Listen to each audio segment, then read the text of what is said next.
Guys, welcome back to पैसा invest to. आज हम NISM सीरीज़ 8 का मॉक टेस्ट नंबर 2 सॉल्व करेंगे। बट इससे पहले फॉर सपोज़ आप मेरे चैनल पे नए हैं तो प्लीज़ चैनल को सब्सक्राइब कीजिए एंड बेल आइकन को हिट कीजिए सो दैट कि कोई भी नया वीडियो अगर मैं अपलोड करती हूँ तो आप लोगों को नोटिफिकेशन मिल जाए। प्लस मुझे ना आप लोगों से एक और शिकायत है कि लाइक आप लोग ना कोई भी वीडियो ना, मुझे ऐसा लग रहा है कि आप कंप्लीट वीडियो नहीं देख रहे हैं एंड दैट्स वाई आप क्वेश्चंस पूछ रहे हैं। और वो क्वेश्चंस ऐसे हैं जो ऑलरेडी मैं अपने वीडियोस में डिस्कस कर चुकी हूँ। फॉर सपोज़ अगर कोई डिविडेंड या कॉर्पोरेट एक्शन से रिलेटेड कुछ है तो वो ऑलरेडी मैं बेसिक ऑफ डेरिवेटिव में डिस्कस कर चुकी हूँ। या फिर इन the money, out the money, time value, intrinsic value, इनसे रिलेटेड अगर कुछ क्वेश्चंस हैं तो ऑलरेडी मैं आई थिंक मैं उसको 2 बार डिस्कस कर चुकी हूँ। फर्स्ट वन जो मैंने कंसेप्ट ऑफ ऑप्शन वाला जो वीडियो था उसमें उसको डिस्कस किया था एंड देन सेकेंड टाइम मैंने जब ये इम्पॉर्टेंट फार्मूलाज एंड कंसेप्ट वाला जो वीडियो बनाया है तो सेकेंड टाइम उसमें भी डिस्कस किया है। बट स्टिल आप लोगों के क्वेश्चंस मुझे आ रहे हैं। तो देखिए गाइज, अगर फॉर सपोज़ आप कंप्लीट वीडियो देखते हैं ना तो इसमें मेरा तो फ़ायदा है ही है, जस्ट बिकॉज आपको भी पता है यूट्यूब का एल्गो कैसा वर्क करता है। बट इसमें आपका भी फ़ायदा है। क्या होता है ना, आप लोग आधा आधा वीडियो देखते हो, हाँ ये हमको पता है आगे बढ़ते हैं, ये हमको पता है आगे बढ़ते हैं। इसमें ना आप लोगों का नुकसान हो जाता है।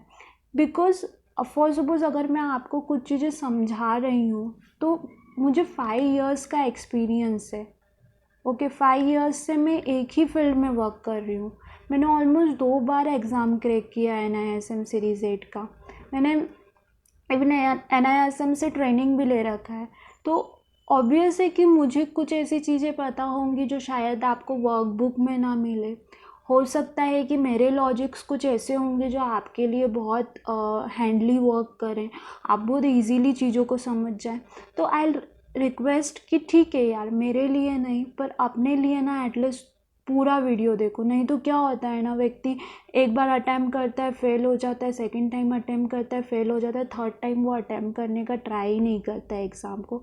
बट ये एग्ज़ाम कोई ऐसा UPSC और IAS का एग्ज़ाम नहीं है, बहुत सिंपल एग्ज़ाम है। आपके पास सिर्फ एक ही सब्जेक्ट है जिसके ऊपर आपको स्टडी करना है और ये एक ऐसा सब्जेक्ट है कि आपको आपके वर्किंग प्रोफाइल में तो यूज़ आएगा ही आएगा। प्लस आपको आप पर्सनली भी यदि इन्वेस्टमेंट या फिर ट्रेडिंग करना चाहते हैं तो वहाँ पे भी आपको यहाँ से जो कुछ कंसेप्ट निकल के आते हैं वो आप यूज़ कर सकते हो। और विथ एक्सपीरियंस, जैसे जैसे आपको एक्सपीरियंस होता जाएगा वैसे वैसे आप बहुत सारी चीज़ें सीखते जाओगे टाइम के साथ में। बट अभी जो इनिशियल लेवल्स हैं यहाँ पर आपको सबसे मेन फोकस करना है एग्ज़ाम को क्रैक करना। और एग्ज़ाम को आप तभी क्रैक कर पाएंगे जब आपके बेसिक कंसेप्ट क्लियर होंगे। फॉर सपोज़ मैं आपको पूरा पढ़ा दूँगी, आपको सारे वीडियोस में आपको दे दूँगी, मॉक टेस्ट आपको दे दूँगी, बट अगर आपके बेसिक कंसेप्ट क्लियर नहीं है तो आप वहाँ पे क्वेश्चंस को सॉल्व नहीं कर पाएंगे। I guarantee you. आप कुछ भी ले लें, आप पैड कोर्स ले लें, आप पैड क्वेश्चंस ले लें, आप सब कर लीजिए, बट आपके अगर बेसिक कंसेप्ट क्लियर नहीं है ना तो आप कुछ भी नहीं, मतलब आप क्रैक शायद ही कर पाएँ एग्ज़ाम को। बिकॉज वहाँ पे क्या होता है ना, नेगेटिव मार्किंग होती है। 60 क्वेश्चन हर एक बच्चा क्लियर कर देता है, पता है। 60 आई थिंक 50 क्वेश्चंस ऐसे रहते हैं जो उसको पहले से ही पता होते हैं, 50 क्वेश्चंस के आंसर उसको रटे हुए रहते हैं। बट प्रॉब्लम कहाँ आ जाती, नेगेटिव मार्किंग में। नेगेटिव मार्किंग वहाँ पर होती है, उसके कारण क्या होता है, आप क्वेश्चन तो करेक्ट करके आते हैं बट नेगेटिव मार्क्स के कारण वो क्वेश्चंस आपके माइनस हो जाते हैं। सो आपको कुछ भी नहीं करना है। आपको सिंपली अराउंड शायद तक 1 to 10 चैप्टर जो है ना वो अप्रोक्स 15 आवर्स के हैं, ठीक है। अगर आप डेली बेसिस पे एंड टाइम पे भी आप पढ़ रहे हैं, डेली बेसिस पे आप 3 आवर्स देते हैं ना तो 5 डेज़ में आप ये 10 चैप्टर जो हैं वो कवर कर लेंगे। तो इस तरीके से आप वर्क करो। आप लोग क्या करते हैं, बीच बीच में थोड़ा थोड़ा पढ़ ले, थोड़ा थोड़ा देख लेते हैं वीडियो कि हाँ चलो ये हमको पता है, ये हमको पता है, और आप आधा आधा देख के एंड देन आप कमेंट्स में क्वेश्चन पूछते हो। मुझे कोई प्रॉब्लम नहीं है, मैं कमेंट में आपको आंसर कर सकती हूँ, बट द प्रॉब्लम इज़ कि आप अपना खुद का नुकसान कर रहे हो उसमें। मुझे लाइक उसमें कोई नुकसान नहीं हो रहा है, बिकॉज डे बाय डे मैं अपने नॉलेज को, ऐसा नहीं है, मैं भी बुक्स पढ़ती हूँ। इवन मुझे अभी जितना नॉलेज है वो भी शायद तक कम है मार्केट के लिए, स्टॉक, बिकॉज स्टॉक मार्केट क्या है ना, आप बोल सकते हो कि it's a black hole.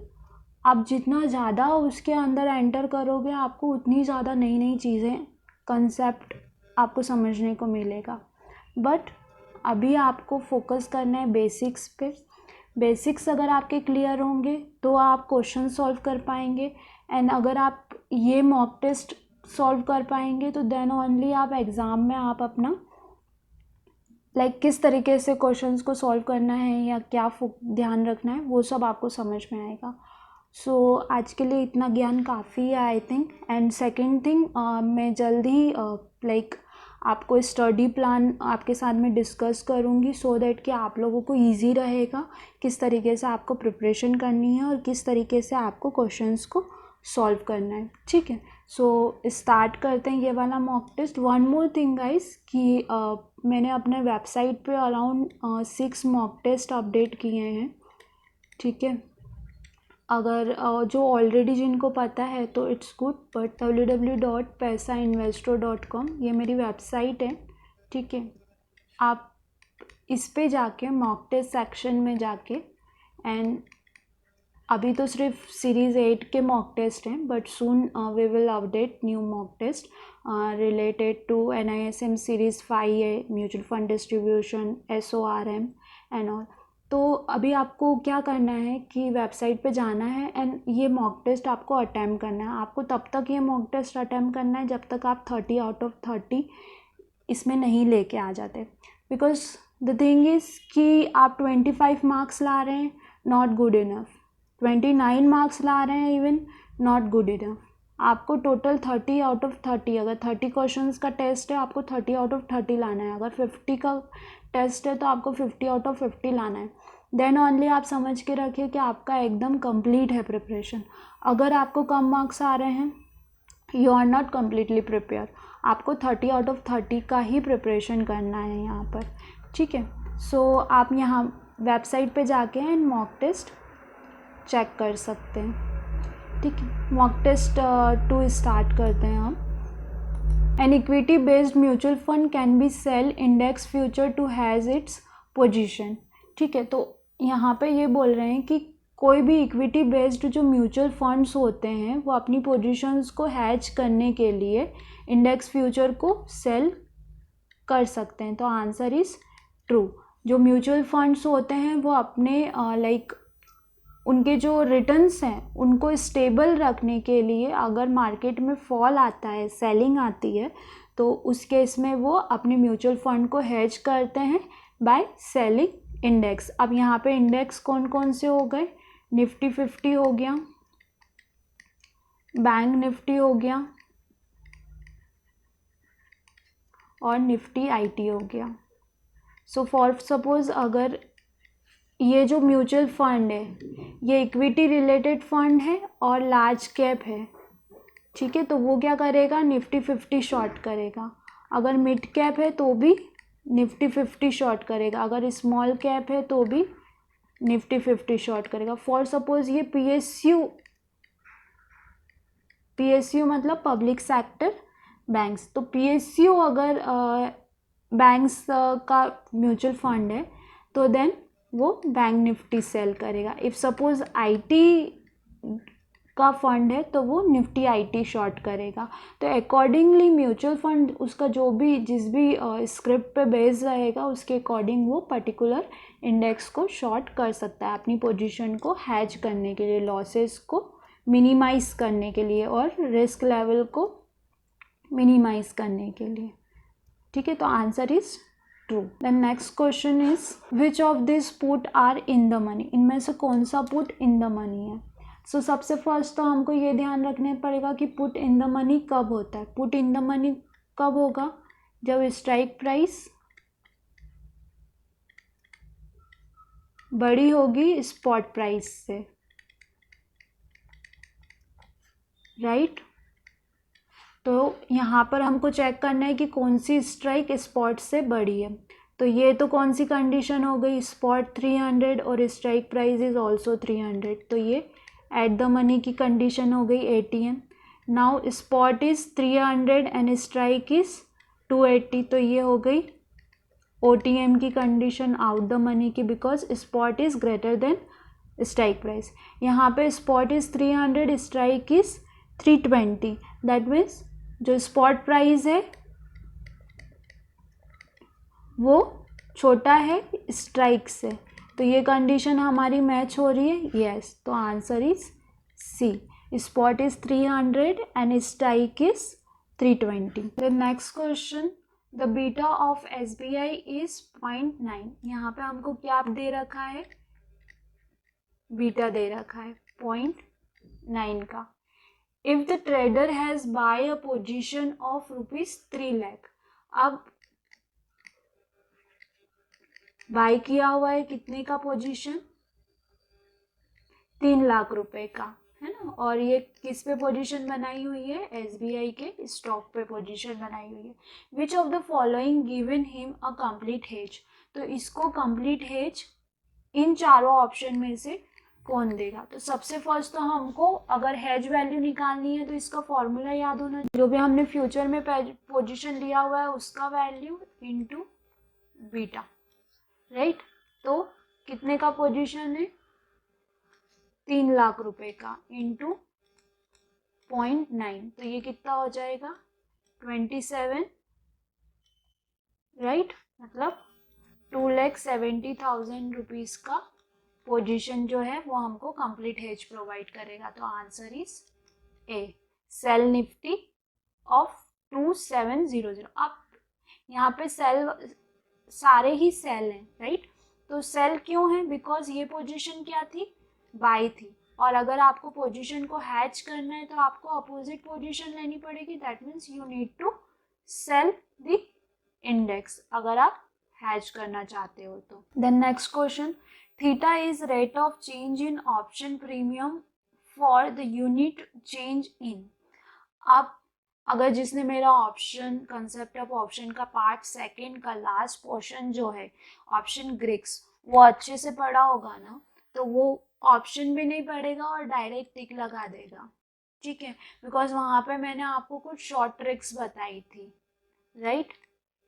Delta change in premium, right, gamma change in delta, then theta change in time to expiration। यहाँ पे आपको कैसे ध्यान रखना है, T for time, T for theta, then vega change in volatility, V, then next is rho change in interest rate, right। So if जिसने भी वो पार्ट पूरा कंप्लीटली देखा है वो तो एक बार में अगर किसी का भी पांचों ग्रिक में से कोई सा भी क्वेश्चन आ जाता है तो बिना कुछ देखे वो टिक कर देगा, बट जिसने पूरा नहीं देखा है ना उसको बड़ा प्रॉब्लम होने वाला है। तो आई विल सजेस्ट एवरीवन कि आप प्लीज कंप्लीट वीडियोस देखें। Next question, can the exercise price be more than और इक्वल टू और less than the cash spot price. यहाँ पे वो ये पूछ रहे हैं कि जो फ्यूचर का जो प्राइस रहता है वो बड़ा हो सकता है स्पॉट से, इक्वल हो सकता है और छोटा हो सकता है किस दिन, एक्सरसाइज प्राइस जो है वो। अब एक्सरसाइज प्राइस क्या होता है, जो हम पोजीशन को स्क्वायर ऑफ करते हैं, है ना, उसको एक्सरसाइज प्राइस बोला जाता है। अब पोजीशन को आप पॉसिबिलिटीज हैं एक्सपायरेशन वाले डे पे भी क्लोज कर सकते हैं, है ना। अगर एक्सपायरेशन वाले डे पे क्लोज करते हैं, someone have a question on this, तो आई होप कि आपका ये क्वेश्चन क्लियर हो जाए। अगर एक्सपायरेशन वाले डे क्लोज करते हैं पोजीशन, एक्सरसाइज करते हैं, तो उस दिन फ्यूचर प्राइस स्पॉट प्राइस के इक्वल रहती है। ऐसा क्यों हो जाता है? ऐसा इसलिए हो जाता है कि स्पॉट जो है ये तो आपको डिलीवरी बेस ट्रेडिंग करना अलाउ करती है ना। इक्विटी, आप इक्विटी में ट्रेड करते हैं तो आप उस स्टॉक का डिलीवरी ले लेते हैं, आप उसका सेटलमेंट कभी भी कर सकते हैं, 1 दिन में, 2 दिन में, 10 दिन में, साल में या फिर 10 साल में, है ना। तो आप कभी भी कर सकते हैं, तो इसकी आप डिलीवरी लेके और स्क्योर ऑफ कर सकते हैं। बट फ्यूचर में आप ऐसा नहीं कर सकते हो, ये कॉन्ट्रैक्ट रहता है और इसका एक्सपायरेशन होता है। तो जिस दिन भी एक्सपायरी होती है उस दिन क्या होता है ना कि जो सेटलमेंट होता है प्राइस का आफ्टर 330 और एट 330, तो धीरे धीरे करके क्या होता है कि फ्यूचर प्राइस इस तरीके से सेटल होना स्टार्ट करती है कि फ्यूचर और स्पॉट प्राइस जो रहता है वो इक्वल हो जाता है। किस दिन? एक्सपायरेशन वाले डे, है ना। और इफ सपोज कि आप एक्सपायरेशन के पहले अगर एक्सरसाइज कर रहे हो अपनी पोजीशन को, ठीक है, तो उस केस में हो सकता है कि फ्यूचर प्राइस जो रहे वो स्पॉट प्राइस से बड़ा रहे। इसको हम बोलते हैं कि हमारा जो बेसिस है वो क्या है? पॉजिटिव है। और प्रीमियम वर्ड यूज किया जाता है, टर्म्स जो यूज की जाती है कि फ्यूचर प्राइस प्रीमियम में चल रहा है, प्लस में चल रहा है स्पॉट से। और नेगेटिव भी हो सकता है। इसका मतलब क्या होता है कि फ्यूचर प्राइस क्या चल रहा है? डिस्काउंटेड चल रहा है, नेगेटिव चल रहा है स्पॉट प्राइस से, मतलब लोअर एंड पे। अब इन दो चीज़ों का मतलब क्या होता है? अगर पॉजिटिव है तो हम ये प्रिडिक्ट कर सकते हैं कि फ्यूचर प्राइस जो है उसमें फ्यूचर में बाइंग ज़्यादा हो रही है। और नेगेटिव का मतलब क्या होता है कि जो फ्यूचर है उसमें सेलिंग ज़्यादा हो रही है ना। बट इसका मतलब ये नहीं है कि आप पॉजिटिव देख रहे हो तो आप बाय कर लोगे और आप नेगेटिव देख रहे हो तो सेल कर लोगे। यहाँ पे भी एक क्राइटेरिया होता है, अगर अबव जो परसेंटेज है वो 1% के ऊपर चल रहा है देन बाइंग कंडीशन हाईएस्ट बनती है। अगर 1% माइनस में चल रहा है तो देन सेलिंग कंडीशन ज़्यादा बनती है। बट अगर इन बिटवीन है तो कुछ भी हो सकता है, like it's depends on demand and supply. Buyer and seller जो मार्केट मेकर्स होते हैं, पार्टिसिपेंट्स होते हैं, दे डिसाइड कि उनको फ्यूचर को किधर मूव करना है। अगर मैक्सिमम बायर्स हैं तो बाइंग साइड जाएगा, अगर मैक्सिमम सेलर्स हैं तो सेलिंग साइड जाएगा, ठीक है। और कॉन्ट्रैक्ट एक्सपायरेशन वाले दिन अपोजिट डायरेक्शन में मूव इसलिए आता है, ऑब्वियस है, अगर कॉन्ट्रैक्ट में मैक्सिमम बाइंग पोजीशन बनी है तो that bye position square of exercise होगी, और जिस दिन एक्सरसाइज होगी तो बाय किया है आपने स्टार्टिंग में तो ऑब्वियस है वो सेल करेंगे। तो इसलिए जिस दिन एक्सपायरी रहती है तो हम बोलते हैं कि उस दिन मार्केट जो है हमारी लैंग्वेज में बहुत ज़्यादा वोलेटाइल होता है, ठीक है। आई होप कि ये कंसेप्ट आपको समझ में आया होगा। तो यस, आप जो भी प्राइस पे एक्सरसाइज करेंगे फ्यूचर को, वो मे बी पॉसिबिलिटीज़ हैं कि बड़ा हो सकता है, छोटा हो सकता है, या फिर इक्वल हो सकता है। फॉर सपोज अगर यहाँ पे दे देते एट द एक्सपायरेशन तो यहाँ पे आंसर होता no.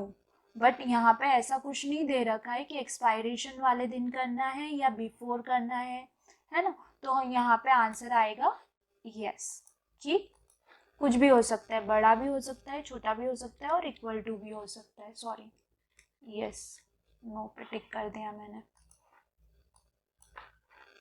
Answer is yes. Okay, so next question is when a put option on an index is exercised, the option holder receive from the option writer. ठीक है। सो सबसे पहले तो आप एक कंसेप्ट समझ लीजिए कि ऑप्शन होल्डर मतलब क्या होता है।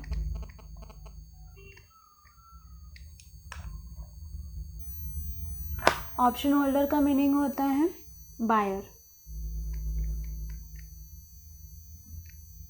करेक्ट। और जो राइटर होता है उसका मीनिंग क्या होता है? सेलर। एक्सरसाइज करना मतलब क्या होता है? एक्सरसाइज करना मतलब पोजीशन को छोड़ देना, लाइक स्क्वायर ऑफ नहीं करनी है आपको, आप खुद से पोजीशन कट नहीं करते हैं, ऑटो सेटलमेंट हो जाता है, उसको बोलते हैं एक्सरसाइज। और एक्सरसाइज कब होती है पोजीशन? एक्सपायरेशन डे भी कर सकते हो आप, एक्सपायरेशन डे के दिन ही एक्चुअल एक्सरसाइज होती है पोजीशन, उससे पहले जो हम करते हैं उसके लिए स्क्वायर ऑफ वर्ड यूज़ करते हैं। और एक्सरसाइज प्राइस क्या होती है? एक्सरसाइज प्राइस हम बोलते हैं स्ट्राइक प्राइस को, ठीक है, एक्सरसाइज मतलब स्ट्राइक प्राइस। सो यहाँ पे वो ये बोल रहे हैं कि जो ऑप्शन बायर है, ऑप्शन होल्डर है, वो एक्सरसाइज के दिन रिसीव करेगा, क्या रिसीव करेगा? प्रीमियम रिसीव करेगा, किससे? ऑप्शन राइटर से। तो सबसे पहले तो आपको ये समझना है कि जो बायर है, लाइक जो ऑप्शन होल्डर है, वो क्या करता है? प्रीमियम को पे करता है। किसको पे करता है? सेलर को, है ना। और जो ऑप्शन सेलर रहता है, लाइक राइटर, वो क्या करता है? प्रीमियम को रिसीव करता है। किससे रिसीव करता है? बायर से, ठीक है।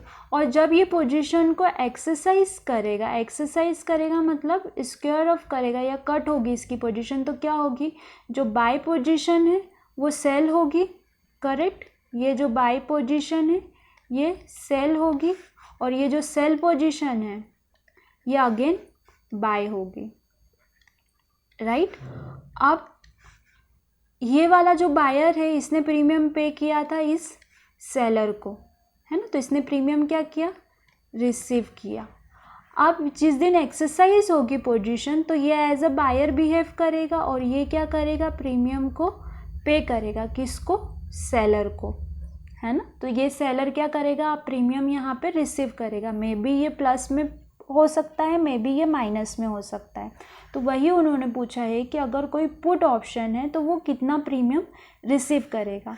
सो प्रीमियम अगर एक्सरसाइज होती है पोजीशन, तो only in case of in the money, क्योंकि इन द मनी की कंडीशन ही प्रॉफिटेबल रहती है। ओके, इन द मनी की कंडीशन, इन द मनी की ही इंट्रेंसिक वैल्यू होती है।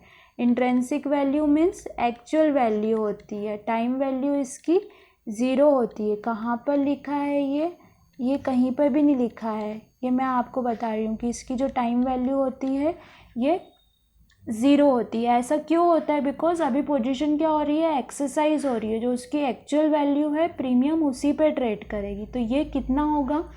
ये इन द मनी पोजीशन क्या होती है पुट के लिए? जब स्ट्राइक प्राइस बड़ी होती है स्पॉट प्राइस से, और इसका फॉर्मूला होता है स्ट्राइक माइनस स्पॉट। तो इतना ये रिसीव करेगा। कौन रिसीव करेगा? This buyer. ये बायर इतना अमाउंट जो है वो रिसीव करेगा। अब हम ऑप्शन पढ़ते हैं। A cash amount that is equal to the excess of the spot price over exercise. मतलब ये बोल रहा है कि स्पॉट प्राइस से जितना ज़्यादा, एक्सरसाइज प्राइस से जितना ज़्यादा स्पॉट प्राइस होगा उतना रिसीव करेगा। नेक्स्ट क्वेश्चन में बोल रहा है cash amount that is equal to the excess of exercise price over spot price. मतलब यहाँ पे ये बोल रहा है कि जो एक्सरसाइज प्राइस होगा वो जितना भी ज़्यादा होगा स्पॉट प्राइस से उतना रिसीव करेगा। And the last one is cash amount equal to the spot price. जितना स्पॉट प्राइस के इक्वल होगा उतना रिसीव करेगा, ठीक है। तो ये वाला तो कट ही हो गया। ये किस, अगर फ्यूचर दिया होता तो ये वाला राइट होता, बट फ्यूचर नहीं ऑप्शन दे रखा है, वो भी पुट ऑप्शन है ना। तो स्ट्राइक माइनस स्पॉट, यहाँ पे आपको कौन सा दिख रहा है? ये वाला ऑप्शन, बी ऑप्शन। तो आंसर इज बी, क्योंकि एक्सरसाइज प्राइस ही स्ट्राइक प्राइस बोलते हैं, मतलब इक्वल होता है। स्ट्राइक प्राइस और एक्सरसाइज प्राइस एक ही चीज़ है। तो आंसर इज बी।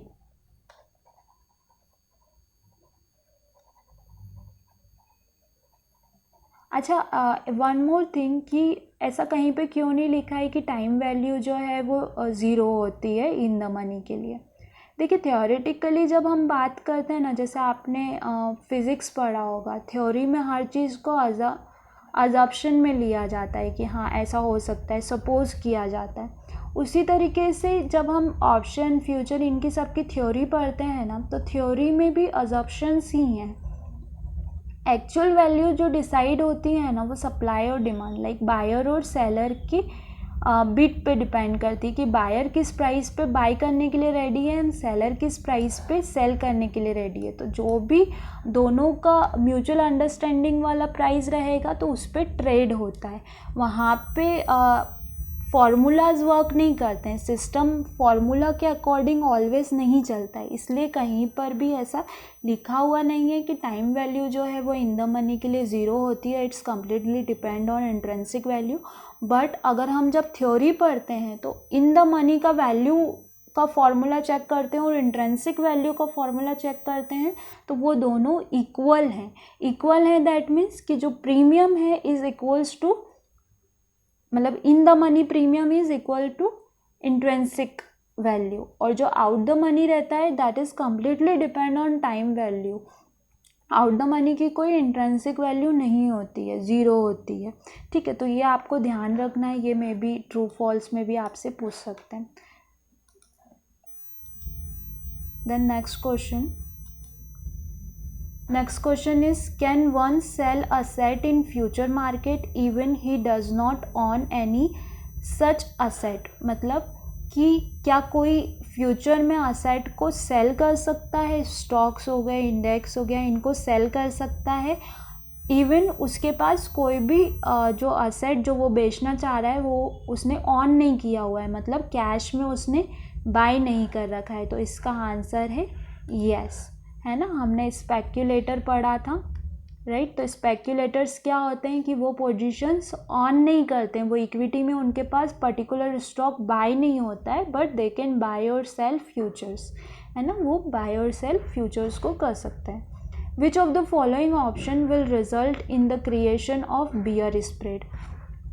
अब वो ये पूछ रहे हैं आपसे कि बियर स्प्रेड इन तीनों में से कौन सा ऑप्शन है जो बियर स्प्रेड है। ठीक है, तो सबसे पहले अगर आप ऑप्शन ट्रेडिंग वाला ऑप्शन स्ट्रेटजी वाला अगर आपने चैप्टर बहुत अच्छे से पढ़ा है और हर एक का आपने जो मैंने बताया था कि how to create particular strategy, अगर वो वाला आपको बिल्कुल एकदम अच्छे से याद है, रटा हुआ है, तो आप 2 मिनट में आंसर नंबर ए लगा देंगे।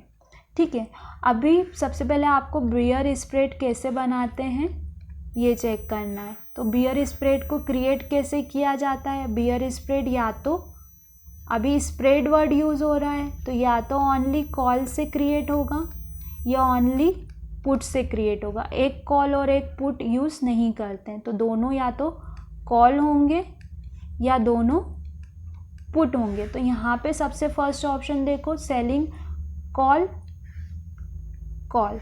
Second option buying one put one call, selling one call और 2 पुट। तो ये तो 2 वैसे ही गलत हो जाते हैं, तो सिर्फ फर्स्ट वाला ही आंसर, मतलब आपको ये भी नहीं चेक करना है कि lower strike price, higher strike price या कुछ भी नहीं। अगर आपको पता है कि स्प्रेड कैसे क्रिएट किया जाता है तो आप फर्स्ट ऑप्शन डायरेक्ट लगा के आ जाएंगे, बिकॉज या तो दोनों कॉल से स्प्रेड क्रिएट होता है या 2 पुट से स्प्रेड क्रिएट होता है। कभी भी अपोजिट रेंज में क्रिएट नहीं होता है, लाइक एक कॉल एक पुट, 2 पुट एक कॉल, ऐसा क्रिएट नहीं होता है स्प्रेड। ओनली कॉल्स पे बनेगा या फिर ओनली पुट पे बनेगा। मैं आपको एक बार रिकॉल कर देती हूँ, हमने vertical spread, horizontal spread, diagonal spread, bullish spread, bearish spread पढ़ा था, राइट। तो ये वही है ना। तो आप बियर स्प्रेड, आपको इसमें भी डरने की ज़रूरत नहीं कि अरे बाबा बियर स्प्रेड तो कॉल या पुट, यहाँ पे पुट देखा तो पुट टिक कर दिया, यहाँ पे पुट नहीं, या तो दोनों कॉल से क्रिएट होगा या दोनों पुट से क्रिएट होगा। तो सिंपल आंसर इज़ फर्स्ट। तो आपको क्या है ना, एग्ज़ाम में ऐसे लॉजिक्स यूज़ करने, तो ये तभी लॉजिक्स यूज़ हो पाएंगे जब आपके बेसिक्स क्लियर होंगे। अगर आपके बेसिक ही क्लियर नहीं होंगे तो बाबा कोई कुछ नहीं कर सकता। So next question is, on the derivative future market if there are 3 series of 1, 2 and 3 month open at a point of time, how many calendar spread can one have?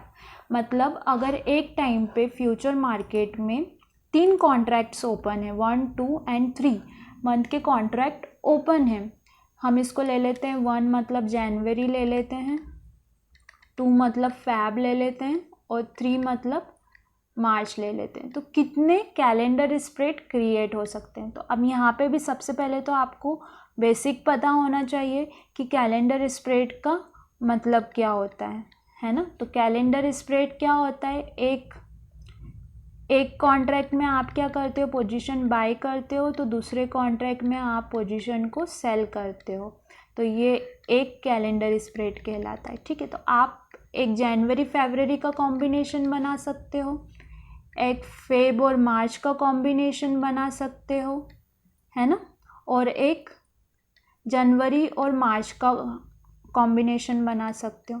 मतलब total कितने हो गए, आप 3 कैलेंडर स्प्रेड्स क्रिएट कर सकते हो अगर एक बार में 3 कॉन्ट्रैक्ट ओपन है तो। फर्स्ट जो ग्रुप बनेगा वो जैन फैब का हो गया, सेकंड जो ग्रुप बनेगा वो फैब और मार्च का हो गया, और थर्ड जो ग्रुप बनेगा वो जैन और मार्च का हो गया। तो इस तरीके से आप 3 कैलेंडर स्प्रेड क्रिएट कर सकते हो।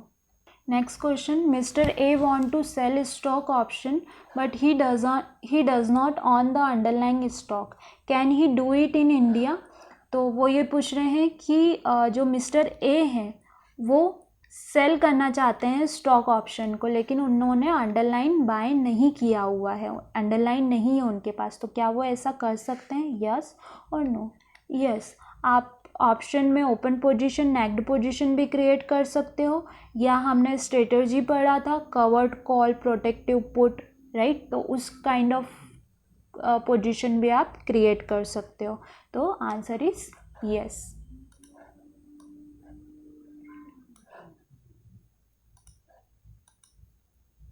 और even not in India, American, European दोनों में आप कर सकते हो। ठीक है, because we follow the European options, तो अगर यूरोपियन ऑप्शंस भी वहाँ पर लिखा हुआ आता है तो तभी भी आंसर यस है। इवन अमेरिकन ऑप्शन भी लिखा हुआ आता है तो भी आंसर यस है। Next question, the clearing corporation give exposure limit to clearing member based on the number of trading member using the service of that clearing member. अब वो ये बोल रहे हैं कि जो क्लियरिंग कॉर्पोरेशन है वो एक्सपोजर लिमिट जो है क्लियरिंग मेंबर को वो किस बेस पे देता है, जितने ज़्यादा उसके पास ट्रेडिंग मेंबर रहेंगे उतनी ज़्यादा उसको लिवरेज मिल सकता है ना। तो answer is true. Answer true क्यों है, देखिए अगर नंबर ऑफ ट्रेडिंग मेंबर ज़्यादा रहेंगे, ठीक है, तो ये ट्रेडिंग मेंबर ज़्यादा सिक्योरिटी अमाउंट देना पड़ेगा, और जितना ज़्यादा सिक्योरिटी अमाउंट जो क्लियरिंग मेंबर है वो क्लियरिंग कॉरपोरेशन के पास रखेगा, है ना, जितना ज़्यादा फंड वो क्लियरिंग कॉरपोरेशन को पास आउट करेगा उतना ज़्यादा उसको एक्सपोजर मिल सकता है। अब मे भी पॉसिबल है कि जो ट्रेडिंग मेंबर फर्स्ट है वो उस एक्सपोजर को यूज़ नहीं कर रहा है, तो वो एक्सपोजर जो है वो ट्रेडिंग मेंबर सेकेंड यूज़ कर सकता है, बिकॉज जो ग्रुप है उसमें नंबर ऑफ ट्रेडिंग मेंबर्स हैं, N number of trading members हैं, और ये N number of trading members मिलके क्या बना रहे हैं, क्लियरिंग मेंबर को बना रहे हैं। तो अब ये जो क्लियरिंग मेंबर है, फॉर सपोज इन सब का जो अमाउंट है वो 10 करोड़ रुपए का है ना, तो ये 10 करोड़ रुपीज़ क्लियरिंग मेंबर किसको पास आउट करेगा, क्लियरिंग कॉरपोरेशन को पास आउट करेगा, एंड देन इस 10 करोड़ रुपीज़ पे एक्सपोजर मिलेगा। तो एक्सपोजर किसको मिलेगा, क्लियरिंग मेंबर को मिलेगा। अब ये क्लियरिंग मेंबर अपना exposure accordingly depends on like कि कौन ट्रेडिंग मेंबर ने कितना कितना अमाउंट, कितना कितना सिक्योरिटी अमाउंट पे किया हुआ है रिक्वायरमेंट के अकॉर्डिंग, तो जिसका ज़्यादा एक्सपोजर रहेगा उसको ज़्यादा एक्सपोजर देगा, जिसका कम रहेगा उसको कम देगा। तो जितने ज़्यादा ट्रेडिंग मेंबर्स रहेंगे उतना ज़्यादा क्लियरिंग मेंबर को एक्सपोजर मिल सकता है। बट यहाँ पर अगर ट्रेडिंग मेंबर के लिए बात आती तो answer is false, but clearing corporation के लिए है, सॉरी क्लियरिंग मेंबर के लिए है, तो आंसर इज़ ट्रू। उसके पास जितने ज़्यादा नंबर ऑफ ट्रेडिंग मेंबर्स उसके अंडर में रहेंगे उतना ज़्यादा वो एक्सपोजर ले सकता है क्लियरिंग कॉरपोरेशन से। Now next, why are margin collected in the derivative segment? Margins क्यों कलेक्ट की जाती है डेरिवेटिव सेगमेंट में? To earn revenue from the clearing corporation, आप क्लियरिंग कॉरपोरेशन से रेवेन्यू को अर्न कर सकते हो, वहाँ से कुछ पैसा कमा सकते हो। Then next option is to minimize the number of investor entering the derivative market. आप जितने नंबर ऑफ इन्वेस्टर्स एंटर कर रहे हैं तो आप उनको रोक सकते हो एंटर करने के लिए। आप मार्जिन कलेक्ट कर रहे हो तो कम एंटर करेंगे। To have a friction in the market so facilitate arbitrage. अभी आप क्या कर रहे हो कि फ्रिक्शन प्रोवाइड कर रहे हो ताकि कि आर्बिट्रेज क्रिएट हो मार्केट में। आप उसकी फैसिलिटी मतलब कि वो जो डिफरेंस आ रहा है, स्प्रेड आ रहा है स्पॉट और फ्यूचर के प्राइस में, तो ये जो स्प्रेड क्रिएट हो रहा है तो इससे आप आर्बिट्रेज की फैसिलिटी क्रिएट कर सको। तो इस वजह से आप डेरिवेटिव में मार्जिन कलेक्ट करते। To minimize the risk of default by all parties involve. आप मार्जिन कलेक्ट करके क्या कर रहे हो, जो भी डिफ़ॉल्टीज या रिस्क जो आ सकती है उसको मिनिमाइज़ करने की कोशिश कर रहे हो। जितनी भी पार्टीज़ इन्वॉल्व हैं, मतलब जितने भी पार्टिसिपेंट्स ऐड हो रहे हैं, तो डिफ़ॉल्ट रिस्क को मिनिमाइज़ करने के लिए आप कर रहे हो। अगर लॉजिकली देखा जाए तो आंसर इज़ डी, ये पढ़ने की ज़रूरत है। To earn revenue for the clearing corporation. Clearing corporation पैसा कमाने के लिए क्लियरिंग कॉरपोरेशन को आप मार्जिन लेते हो। गलत है, पैसा कमाने के लिए सब चीज़ें मार्जिन कलेक्शन जो है वो किसी चीज़ की भी आप इन्वेस्टर को रोकने के लिए मार्जिन्स कलेक्ट नहीं कर रहे हो। अगर इन्वेस्टर्स ही नहीं आएंगे मार्केट में तो मार्केट चलेगा कैसे। आप फ्रिक्शन प्रोवाइड कर रहे हो, फैसिलेट कर रहे हो किसको, आर्बिट्रेज को। फॉर सपोज अगर आप यहाँ पे इन्वेस्टर को ही मिनिमाइज कर रहे हो मार्जिन कलेक्ट करके, तो फ्रिक्शन कैसे क्रिएट होगा, है ना। फ्रिक्शन क्रिएट ही नहीं हो पाएगा। थियोरेटिकल वैल्यू के अकॉर्डिंग फ्यूचर का प्राइस डिसाइड होगा, और वो जो फ्यूचर का प्राइस रहता है वो अराउंड स्पॉट प्राइस के ही आ जाता है इक्वल। तो ये भी गलत है। मेन जो मार्जिन कलेक्शन है वो किस लिए किया जाता है, रिस्क को मिनिमाइज करने के लिए किया जाता है। कि if in case of default, अगर फॉर सपोज किसी क्लाइंट को लॉस हो जाता है पोजीशन में, है ना, और वो लॉस पे करने के लिए रेडी नहीं है, तो वो आप कहाँ से कलेक्ट करोगे, कैसे कलेक्ट करोगे। तो इसलिए वो जो मैक्सिमम वार रहता है, वैल्यू एट रिस्क रहता है, और ELM जो रहता है वो क्लाइंट से कलेक्ट किया जाता है in case of future. And even in case of equity also, अगर मार्जिन, ई मार्जिन या फिर इंट्राडे पे पोजीशन क्रिएट करता है कोई भी पार्टिसिपेंट, तो उससे भी वो मार्जिन कलेक्ट किया जाता है। तो answer is D. Next question is what is unsystematic risk. Unsystematic risk क्या होती है। सो ये भी अगर आपने फॉर सपोज जो derivatives forward and future contract वाला जो चैप्टर 3 है उसका पार्ट 1 और पार्ट 2, एक्चुअली ये पार्ट 2 में डिस्कस किया था, तो वो अगर आपने कंप्लीट पढ़ा है तो आप आंसर जो है वो डायरेक्टली बोथ पे टिक कर देंगे। तो first option is unsystematic risk is related to the risk in a specific security and not pertaining to overall market. जो अनसिस्टमेटिक रिस्क रहती है वो पर्टिकुलर स्टॉक से ही रिलेट करती है। स्टॉक से कैसे रिलेट करती है, आइदर कोई इवेंट है, कंपनी का रिजल्ट है, कोई न्यूज़ आ गया, कोई रूमर आ गई, तो अनसिस्टमेटिक रिस्क उससे रिलेट करती है। Unsystematic risk can be reduce through diversification. Unsystematic risk को हम रिड्यूस कर सकते हैं थ्रू डाइवर्सिफिकेशन। मतलब अगर आपने अपना पोर्टफोलियो डाइवर्सिफाइड कर रखा है, फॉर सपोज कुछ फार्मा स्टॉक्स में इन्वेस्ट कर रखा है, कुछ ऑटो स्टॉक में इन्वेस्ट कर रखा है, कुछ IT स्टॉक्स में इन्वेस्ट कर रखा है, तो आप अनसिस्टमेटिक रिस्क को रिड्यूस कर सकते हैं। बिकॉज बट ऑब्वियस है, अगर फार्मा में कुछ न्यूज़ आ रहा है तो that not impact on auto और IT कंपनीज। इफ़ IT में कुछ न्यूज़ और रूमर्स चल रहे हैं तो that not impact on auto और फार्मा स्टॉक्स। तो दैट्स वाई आप डाइवर्सिफिकेशन करके अपना अनसिस्टमेटिक रिस्क को रिड्यूस कर सकते हैं। तो answer is both 1 and 2. Next question, the speculator are those who take risk whereas hedger are those who wish to reduce risk. State true or false. अगर आपने डेफिनेशन इसकी अच्छे से पढ़ी है तो आंसर आप डायरेक्ट लगाएंगे ट्रू। बिकॉज स्पेक्यूलेटर जो रहते हैं वो क्या करते हैं, रिस्क लेते हैं। बिकॉज उनके पास कोई स्टॉक ऑन किया हुआ नहीं रहता है ना, उनके पास कोई इक्विटी ऑन की हुई नहीं है, वो तो मार्केट को प्रिडिक्ट करते हैं। प्रिडिक्ट करके क्या करते हैं, लाइक कि मार्केट अप जाएगा तो बाय करते हैं और डाउन उनको लगता है तो सेल करते हैं। तो वो ये बाय और सेल करके प्रिडिक्ट करके क्या कर रहे हैं, रिस्क को ले रहे हैं, है ना। और हेजर क्या करता है, हेजर उसके पास पोर्टफोलियो होता है, राइट। वो पोर्टफोलियो वो सेल नहीं करना चाहता है, तो इन दैट केस वो सेल नहीं करना चाहता, इन दैट केस वो क्या करता है, अपनी पोर्टफोलियो को हैज करता है। हैज कैसे करता है, बाय सेलिंग इंडेक्स और by selling the same stock. और इस तरीके से वो अपनी पोजीशन को हैज करके और मार्केट से अपनी जो रिस्क है उसको रिड्यूस कर देता है। तो answer is true.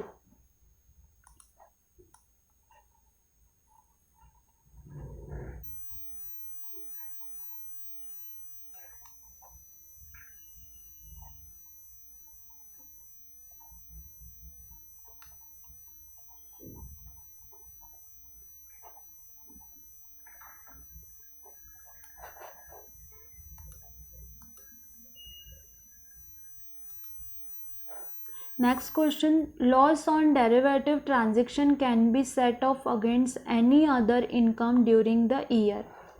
In case the same cannot be set off, it can be carried forward to subsequent assignment year and set off against any other income of the subsequent year. Such losses can be carried forward for the period of the assignment year. Okay, so यहाँ पे ये क्या बोल रहे हैं कि जो derivative transaction पे लॉसेस आता है उसको सेट ऑफ किया जाता है किसी अदर इनकम में ड्यूरिंग द ईयर। मतलब कि फॉर सपोज हम डेरिवेटिव की बात करते हैं, अगर फॉर सपोज क्लाइंट को कुछ स्टार्टिंग के 6 मंथ जो है वो 3 लाख का प्रॉफिट हुआ, ठीक है, प्लस में चल रहा था ये, नेक्स्ट 3 मंथ में वो क्या हो जाता है, 2 लाख माइनस में चला जाता है, लॉस हो जाता है उसको, तो सेट ऑफ क्या हो जाएगा, 1 लाख उस फाइनेंशियल ईयर में, है ना, क्योंकि 3 लाख उसने फर्स्ट 6 मंथ में कमाए थे, अगले 3 महीने में उसने 2 लाख रुपए गंवा दिए, तो रिमेनिंग उसके पास वो कितने प्लस में बचा है, 1 लाख के प्रॉफिट में बचा है। In case the same cannot be set off, it can be carried forward to the subsequent assignment year and set off against any other income of the subsequent year. अगर ये set of नहीं होता है, for suppose इस year में completely वो 3 लाख रुपए minus में चल रहा है क्लाइंट, है ना, तो इस ईयर में सेट ऑफ नहीं होता है तो नेक्स्ट ईयर में उसको सेट ऑफ किया जाता है। और ये जो लॉसेस हैं हम कब किस पीरियड तक इसको कैरिड कर सकते हैं, मतलब कितने साल तक हम इनको, फॉर सपोज ये 2019 में हुआ था, ये 2020 में हुआ था, अब ये जो लॉस है ये हम कितने साल तक कैरिड कर सकते हैं। तो आंसर इज 8 ईयर्स तक हम इस लॉस को आगे कैरी कर सकते हैं। आफ्टर 8 ईयर्स ये लॉस कैरी नहीं होगा, एडजस्टमेंट नहीं होगा इस लॉस का, ठीक है।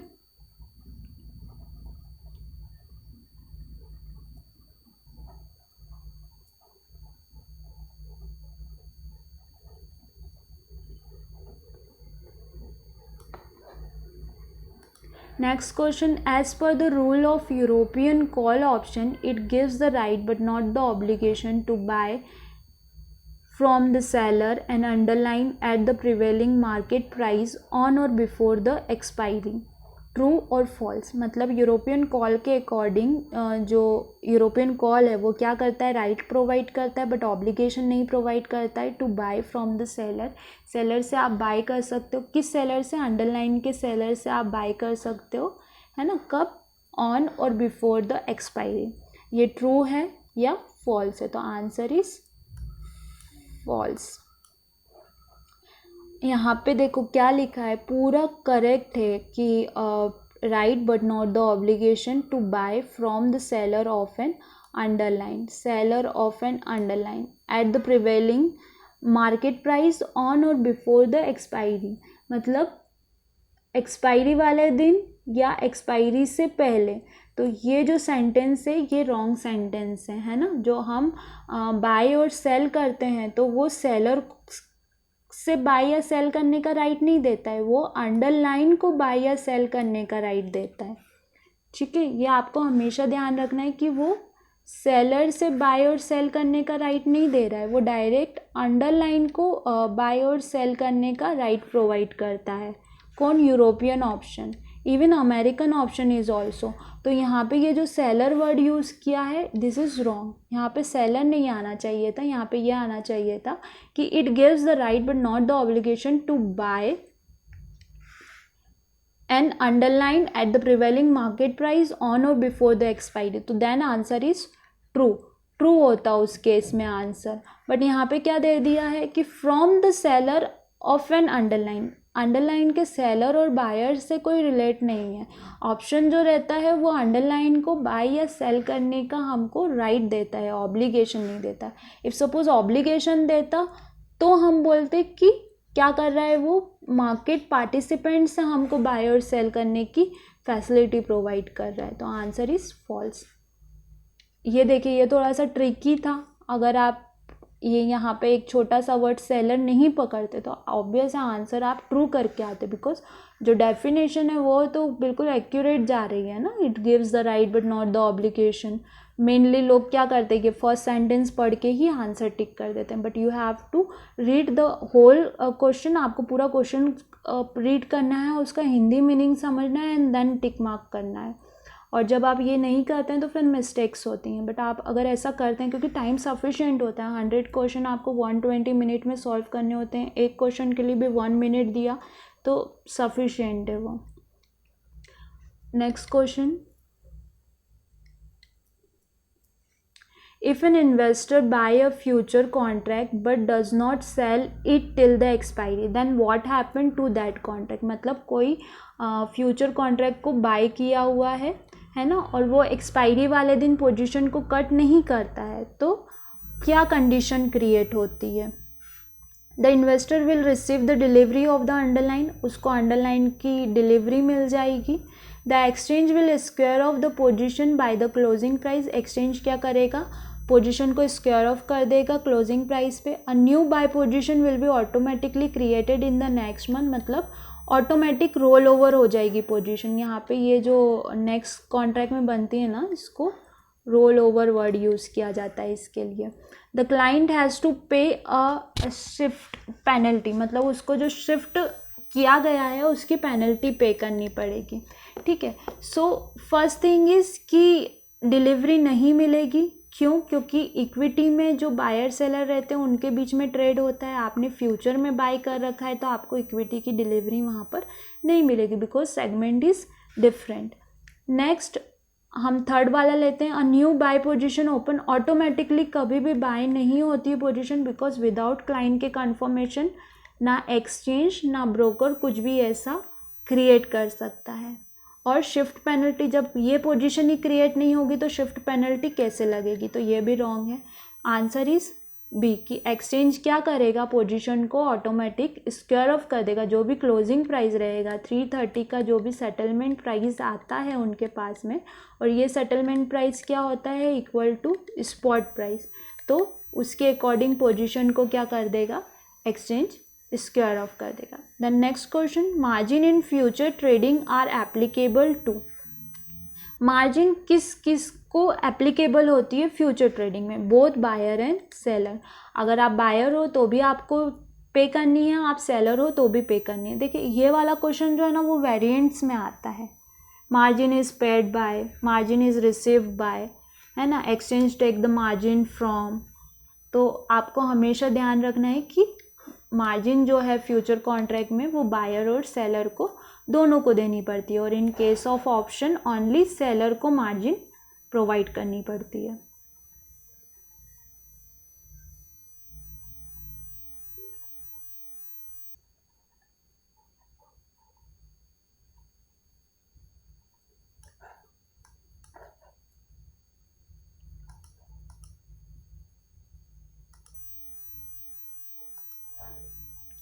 The next question, Mr. Manoj buy a put option on PQR stock ₹20 of strike price 130, मतलब मिस्टर मनोज ने बाय किया है, क्या बाय किया है, पुट बाय किया है, कितने प्रीमियम पे, 20 रुपीज़ के प्रीमियम पे, और स्ट्राइक प्राइस कितना पे किया, मतलब किस स्ट्राइक प्राइस पे लिया है उन्होंने, 130 पे।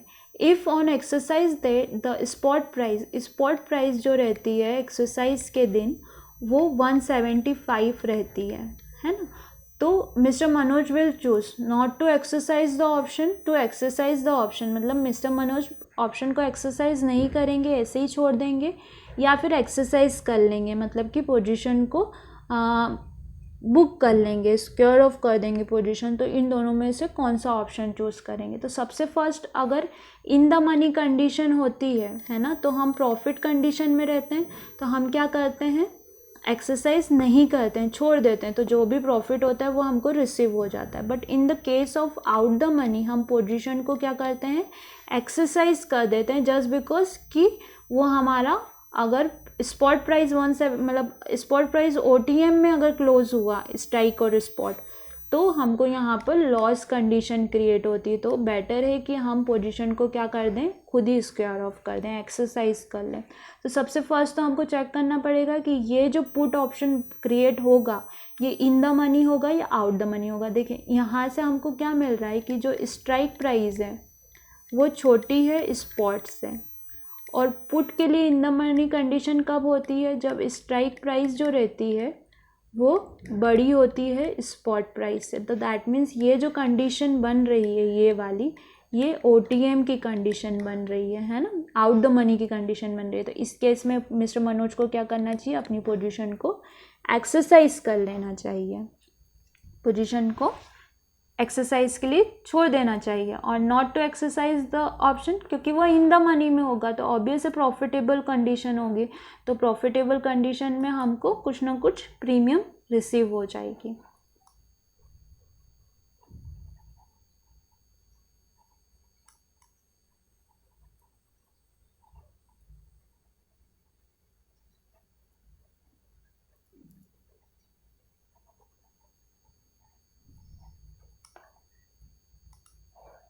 The next question, the clearing corporation can transfer the defaulting member client's position to, जो भी डिफ़ॉल्ट अगर क्लाइंट की पोजीशन डिफ़ॉल्ट निकलती है तो क्लियरिंग कॉर्पोरेशन वो किसको फॉरवर्ड करता है, तो अनदर सॉल्वेंट मेंबर को फॉरवर्ड करता है। इफ़ अगर क्लियरिंग मेंबर ही डिफ़ॉल्ट निकल जाता है तो अदर क्लियरिंग मेंबर को फॉरवर्ड करेगा, अगर ट्रेडिंग मेंबर डिफ़ॉल्ट निकल जाता है तो अदर ट्रेडिंग मेंबर को फॉरवर्ड करेगा। बट यहाँ पे क्या हो रहा है कि डिफ़ॉल्टिंग मेंबर क्लाइंट्स पोजीशन जो भी डिफ़ॉल्टिंग मेंबर रहेगा उससे क्लाइंट की पोजीशन किसको करेगा वो फॉरवर्ड, अनदर सॉल्वेंट मेंबर को, जो भी सॉल्वेंट मेंबर होगा उसको फॉरवर्ड कर देगा सॉल्व करने के लिए। तो आंसर इज बी।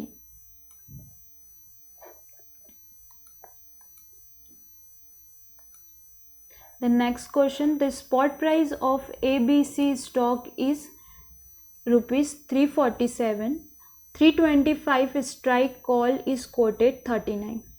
यहाँ पे स्टॉक का प्राइस दे रखा है, मतलब स्पॉट प्राइस कितना दे रखा है, 347 का दे रखा है, और स्ट्राइक कितना दे रखा है, 325 का दे रखा है।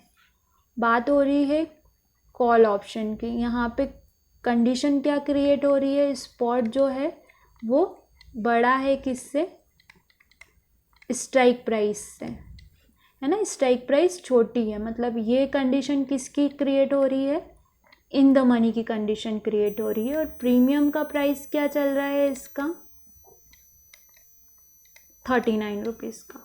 What is the intrinsic value, intrinsic value क्या रहेगी, तो हमने पहले ही निकाल लिया, इन द मनी की सिचुएशन है, तो इन द मनी की सिचुएशन में जो इंट्रेंसिक वैल्यू होगी वो कितनी आएगी, 347 माइनस 325। आप इसको सॉल्व कर लेंगे तो आपको क्या मिल जाएगा, इंट्रेंसिक वैल्यू फाइंड आउट हो जाएगी। तो आंसर इज बी, 22। अब देखो यहाँ पे जो इंट्रेंसिक वैल्यू आई है इन द मनी की, है ना, वो कितनी आई है, 22, और प्रीमियम कितनी चल रही है, 39। मतलब अगर यहाँ से हमको ये टाइम वैल्यू भी फाइंड आउट करने के लिए बोलते इफ़ इन केस, तो हम क्या करते, 39 माइनस 22, तो ये कितना आ जाता, मतलब 17 रुपीज़ की इसकी क्या चल रही है, टाइम वैल्यू चल रही है। मतलब 17 रुपये महंगा है ये प्रीमियम, ये 17 रुपये महंगा चल रहा है कॉल। अगर फॉर सपोज ये 22 रुपीज़ पे आता है तो आप इसको सेम स्टॉक और स्ट्राइक पे अगर 22 रुपीज़ पे आता है तो आप इसको बाय कर लेंगे, तो मे बी आप, अगर मार्केट आपके अकॉर्डिंग मूव करता है बाइंग रेंज में, तो आप प्रॉफिट पे रहेंगे, है ना। तो 17 रुपीज़ का यहाँ पर टाइम वैल्यू चल रहा है। तो आप जब रियल वर्ल्ड में इसको यूज़ करते हैं, कॉल ऑप्शन पे ट्रेड करते हैं या पुट ऑप्शन पे ट्रेड करते हैं, तो दैट टाइम ये टाइम वैल्यू के अकॉर्डिंग आप प्रेडिक्ट कर सकते हैं कि प्रीमियम महंगी चल रही है या फिर सस्ती चल रही है, और उसके अकॉर्डिंग आप पोजीशन क्रिएट कर सकते हैं।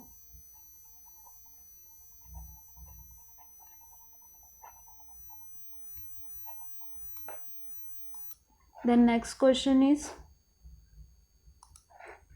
Mr. Deshmukh took a short position on one contract in May Nifty future। अभी हम यहाँ पे सॉल्व करते हैं। मे कॉन्ट्रैक्ट में मिस्टर देशमुख ने शॉर्ट पोजीशन ली है। लॉट साइज यहाँ पे आपको दे रखा है 50 का, है ना। और किस प्राइस पे शॉर्ट पोजीशन ली है उन्होंने, 5600 पे शॉर्ट पोजीशन लिया। When he close this position after a few days, कुछ दिनों के बाद जब वो अपनी पोजीशन को क्लोज करते हैं, ये realize that he has made a profit of 5000 rupees. उनको 5000 रुपये का क्या मिलता है, प्रॉफिट मिलता है, जब थोड़े दिन के बाद वो पोजीशन को क्लोज करते हैं। तो which of the following closing action would have the enable him to generate this profit. तो ये प्रॉफिट बनाने में उन्होंने किस पोजीशन पे अपनी पोजीशन को क्लोज किया है कि ये उनको प्रॉफिट, मतलब हमको यहाँ पे बाय प्राइस फाइंड आउट करना है, ठीक है। तो सबसे पहले तो ये 5000 रुपीज़ का प्रॉफिट है। तो 5000 का प्रॉफिट कितने पे है, 50 क्वांटिटी पे है। तो हम एक क्वांटिटी का प्राइस निकालेंगे कि एक पर शेयर हमको कितना प्रॉफिट हुआ है। तो यहाँ पे कितना आ जाएगा, 100, मतलब पर शेयर हमको 100 रुपीज़ का प्रॉफिट हुआ है। अब हम क्या करेंगे, यहाँ पे ऑब्वियस शॉर्ट है, सेल किया हुआ है ना। और बाइंग मतलब प्रॉफिट कंडीशन कब बनती है, जब सेल प्राइस बड़ा होता है बाई प्राइस से। मतलब ऑब्वियस है कि अगर ये फॉल होगा देन ओनली हमको प्रॉफिट कंडीशन बनेगी। तो यहाँ पे हम क्या करेंगे, 100 पॉइंट अगर डाउन साइड आएगा तो देन ओनली हम प्रॉफिट कंडीशन में रहेंगे। तो 5600 माइनस 100 मतलब 5500, मतलब मिस्टर देशमुख ने 5500 रुपये पे अपनी पोजीशन को बाय किया होगा। तो then only he'll make profit of ₹5000 rupees.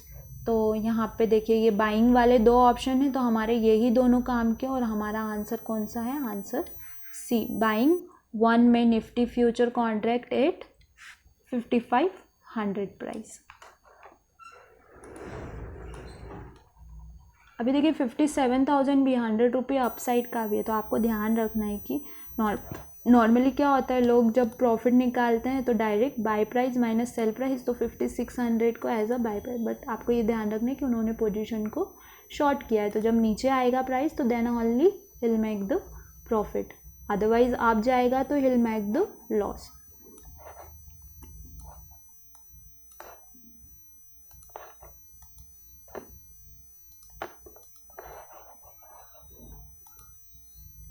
Next question, by using the financial derivative one can engage in.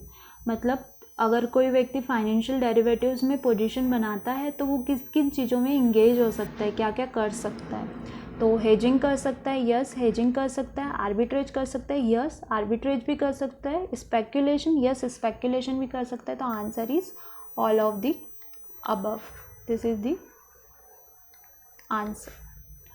Next question, if a trader does a calendar spread in index future and the near leg of calendar spread expire, the further leg become a regular open contract। उनका ये कहना है कि अगर कोई trader है जिसने कि इंडेक्स फ्यूचर में कैलेंडर स्प्रेड क्रिएट किया है, तो जो नियर लैग मतलब जो करंट कॉन्ट्रैक्ट चल रहा है वो एक्सपायर हो जाता है, तो जो नेक्स्ट कॉन्ट्रैक्ट रहेगा वो रेगुलर ओपन पोजीशन क्रिएट कर देगा। तो आंसर इज ट्रू। जब भी हम कैलेंडर स्प्रेड पोजीशन क्रिएट करेंगे, अगर एक कॉन्ट्रैक्ट एक्सपायर हो जाता है तो सेकेंड कॉन्ट्रैक्ट कैसा बिहेव करेगा, as an open position.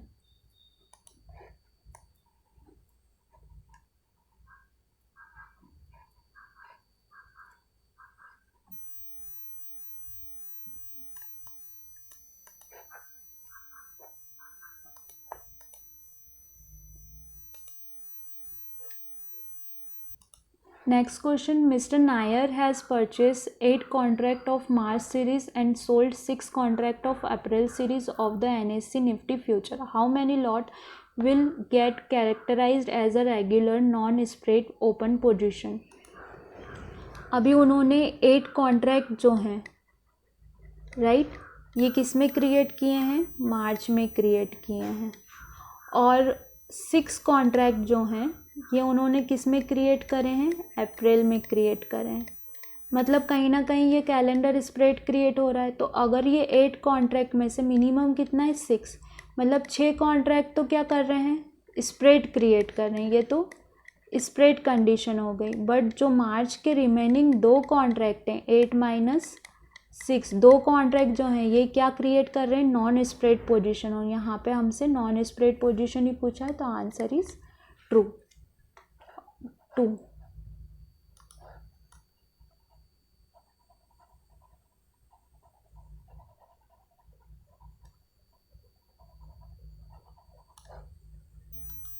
The next question, if the price of the stock is volatile then the option premium would be relatively. अगर volatile रहता है स्टॉक है ना, उसका प्राइस volatile रहता है तो हायर रहता है, लोअर रहता है, no effect on volatility, zero रहता है। तो पहली बात तो ज़ीरो तो नहीं होगा है ना। Second, no effect of volatility, ये भी गलत आंसर है। वाई? बिकॉज हमने 5 फैक्टर्स पढ़े हैं जो ऑप्शन प्रीमियम को अफेक्ट करते हैं। Volatility, time to expiration, spot price and 2 more, that is price movement है ना, और बायर सेलर स्प्रेड। तो ये जो 5 फिगर्स हैं ये सब क्या करते हैं? अफेक्ट करते हैं किसको? प्रीमियम को। मे बी मैं 1-2 भूल गई हूँ बट ओके। सो वॉलेटिलिटी तो इफेक्ट करेगी ही करेगी, तो ये आंसर गलत है। अब हायर होता है या लोअर होता है, तो हमने ऑलवेज, अगर आपने ये वाला 5 फैक्टर्स पढ़े हैं तो आपने ये भी पढ़ा होगा कि वॉलेटिलिटी जितनी ज़्यादा हाई रहती है उतनी ज़्यादा प्रीमियम प्राइस भी हाई रहती है। तो answer is B, higher.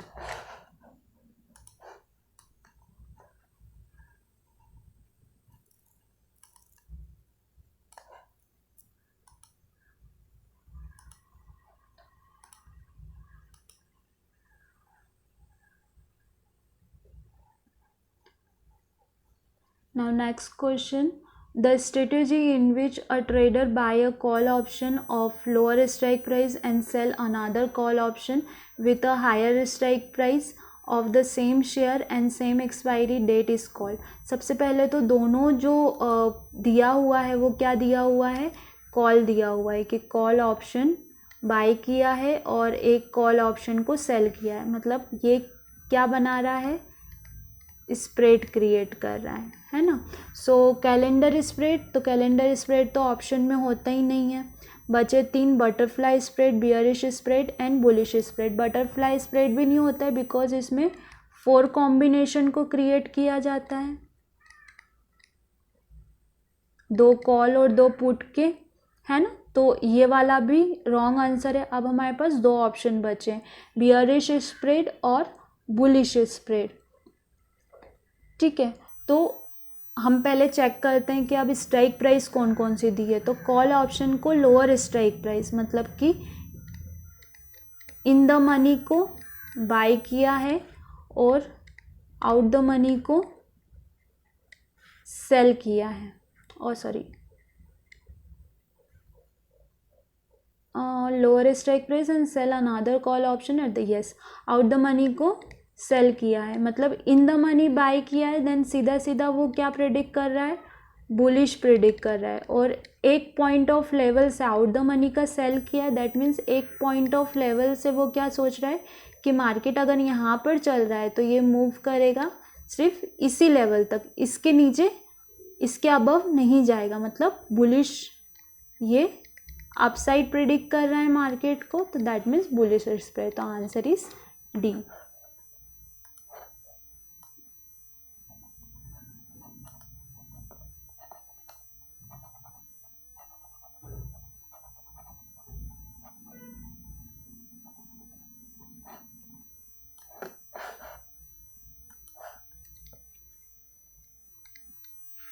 Next question, you sold a put option on a share, आपने क्या करा है, सेल किया है पुट ऑप्शन को। The strike price of the put was 245, जो स्ट्राइक प्राइस है वो कितना है, 245 का है। And you receive the premium of ₹49, और आपने 49 रुपीज़ का प्रीमियम रिसीव किया है from the option buyer. Theoretically what can be the maximum loss of the position, maximum loss कितना हो सकता है।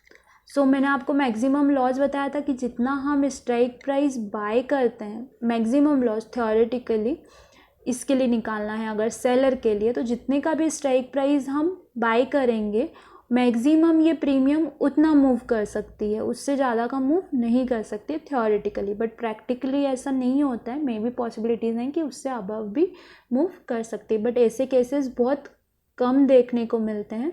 सो अभी मैक्सिमम लॉस की कंडीशन, मैक्सिमम प्रीमियम कितना मूव कर सकती है, 245 का, और 49 रुपीज़ की तो प्रीमियम ऑलरेडी सेलर रिसीव कर चुका है, तो उसको माइनस कर देंगे 245 में से।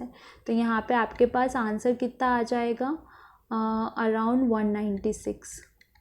ठीक है, तो आंसर इज 196।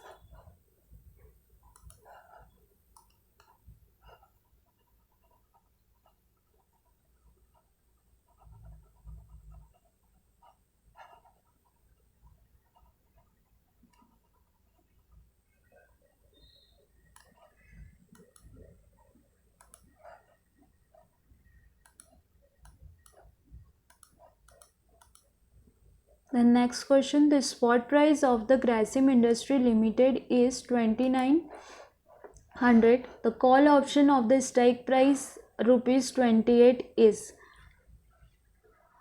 ग्रासिम का जो स्पॉट प्राइस है वो कितना चल रहा है, 2900 है ना, और स्ट्राइक जो है, जो स्ट्राइक चूज़ किया है वो 2800।